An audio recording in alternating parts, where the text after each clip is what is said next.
जैसे कि कल वाले वीडियो में हमने समझा था कि नंबर सिस्टम क्या होते हैं,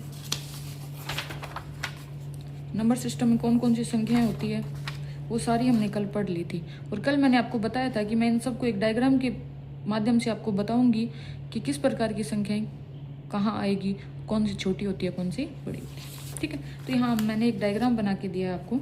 देखो, सबसे छोटा जो मैंने गोला एक टाइप का बनाया है वो क्या है, प्राकृत।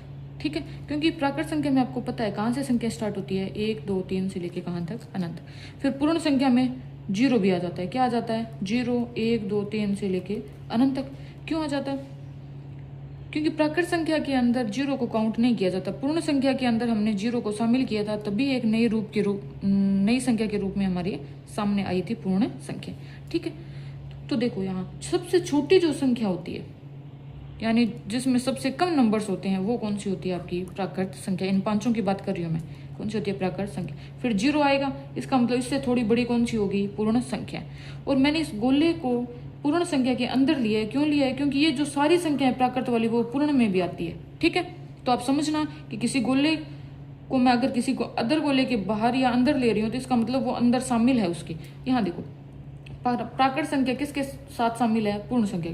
अब देखो, पूर्ण संख्या वाला ये गोला है, इसके बाहर मैंने ये गोला और बनाया, ये वाला कौन से का, पूर्णांक संख्याओं का। इसका मतलब जो अंदर वाला जो गोला यानी पूर्ण और प्राकृत, वो सारी किस में आएगी, आपकी पूर्णांक में। ठीक है, अब आगे मैंने एक गोला और बनाया जो किसका है, परिमेय संख्या। इसका मतलब ये है कि जो प्राकृत, पूर्ण और पूर्णांक संख्या है, वो सारी किस में आएगी, परिमेय संख्या में। ठीक है, और परिमेय संख्या में एक और आता है कि जिसे P/Q रूप में लिख पाए, वो सारी क्या है आपकी।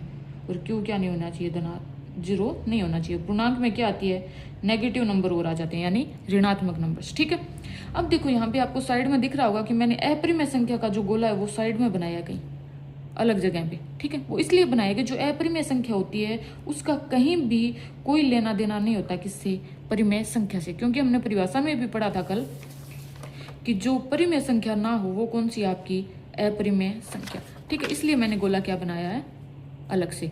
अब रही बात आपके पास प्राकृत वास्तविक संख्याएं की, तो वास्तविक संख्या में वो सारी संख्या आ जाती है जो इस गोले के अंदर भी है, परिमेय, पूर्णांक, पूर्ण और प्राकृत। और जो अपरिमेय संख्या वाला जो गोला अपनों अलग से बनाया था, वो भी किस में आता है, आपकी वास्तविक संख्या में। तो इस प्रकार से आप एक डायग्राम के माध्यम से परिमेय, अपरिमेय, पूर्णांक, पूर्ण और प्राकृत संख्या को समझ सकते हो। और ये सारी मिलके जो संख्या बनेगी वो कौन सी होगी, आपकी वास्तविक संख्या।